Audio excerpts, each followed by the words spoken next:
with all experts, there's a lot of background, a lot of, how smart you are, what you use, what the book's called, why, what do you do. But we want to get down to the nitty gritty, which is what did you diagnose her with and why?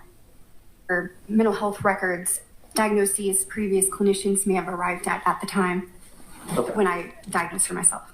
Okay, given the assessment that you did with Sarah Boone, and considering the totality and the time you spent with her and the other records, did you diagnose? By the way, she met with Sarah 9 times, and that's important in the defense. I mean, the state, I think, felt some type of way about it because right when they start, they're like, you met with her 9 times, but we're only allowed to meet with her once, and we'll talk about that argument, what they were getting at when we get there. But 9 times is a lot to meet with somebody, and again, that adds to the credibility of these witnesses. Sarah Boone with anything? Yes, so post-traumatic stress disorder. It's my opinion at the time of the offense, she had depression and she had an alcohol use disorder. All right. I know we've talked about post-traumatic stress disorder. I don't know if I need to ask you anything further. I think is there anything else you wanted to add about that disorder? I'm not sure what the jury's already been told about post-traumatic stress disorder, but in Sarah Boone's case specifically, because of enduring, she specifically noted the time that she was stabbed with the knife as being an extremely... So she can't repeat what Sarah Boone says, but you can say stuff like, I have all these records and pictures, medical records, police reports that I reviewed, and there were events that I saw that happened in her life that were the main triggers for the PTSD, such as getting stabbed in the leg. It's the way you have to testify. You can't say Sarah Boone said this. You can rely on hearsay, of course. You can rely on hearsay, of course, as an expert.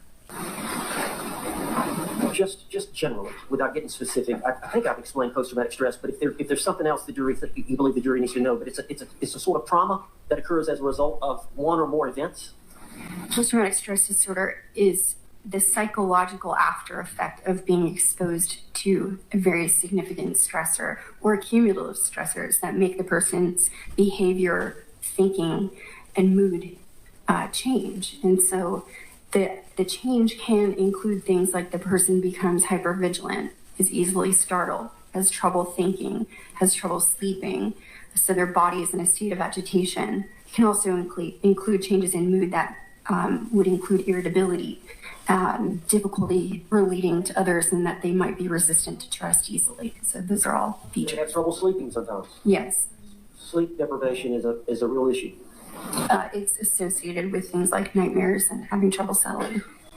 Now, you mentioned that you had diagnosed her with depression. Can you just give us a general understanding for the jury of depression? So the persistent sad mood, including feelings of hopelessness, helplessness, having difficulty concentrating, sleep problems, changes in appetite, those would be typical of depression. And Sarah Boone suffered from that? Near the time of the offense, yes. All right, can you explain to the jury alcohol use disorder? That's a fairly new name. That's 5 or 6 years ago. The manual came up with a different name. It did, right? And so that would be, in layman's terms, you might call it alcoholism. It's a tendency to drink too much and then have some kind of consequence in your life as a result of your substance use. Yes. Clinical context. Yes, I understand that. Tell us a little bit about that. Well, under the battered spouse syndrome, the person would experience a trauma or a situation in which they feared harm. And based on that fear of harm, they would react in a certain way that might not be understandable to other people. So their fear is based on the pattern of behavior between them and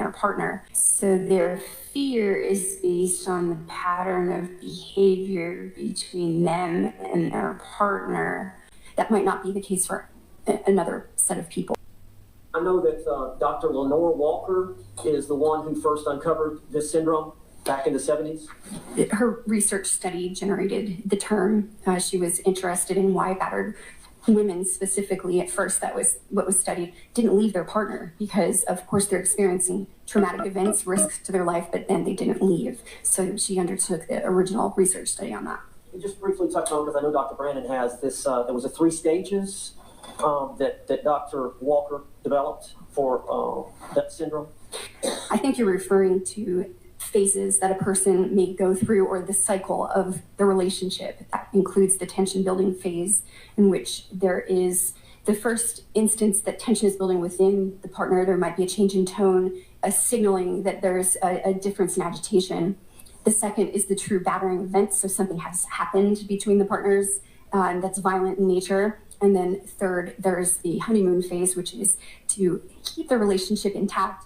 The batterer would engage in what's like called honeymoon behaviors, like trying to repair the relationship, apologize, essentially keep the victim from departing from the relationship. So those are 3 phases.